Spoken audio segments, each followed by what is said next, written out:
بسم اللہ الرحمن الرحیم۔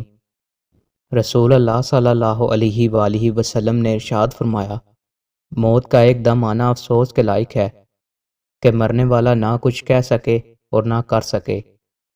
رسول اللہ صلی اللہ علیہ وآلہ وسلم کے زمانے میں کوئی آدمی بیٹھا ہوا ایک دم مر گیا تو کسی نے کہا، کیا اچھی موت مرا ہے، نہ کوئی بیماری دیکھی اور نہ کچھ جان نکلنے کی تکلیف ہوئی۔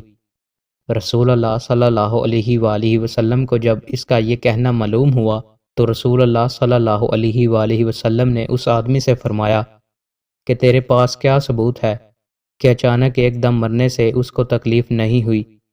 اگر اللہ تعالیٰ اس کو اس حال میں موت دیتا کہ وہ بیماری کی تکلیف اٹھاتا تو اس کے سب گناہ معاف ہو جاتے۔ دوستوں، مزید اچھی ویڈیوز کے لیے ہمارے چینل کو سبسکرائب لازمی کریں۔ بہت شکریہ۔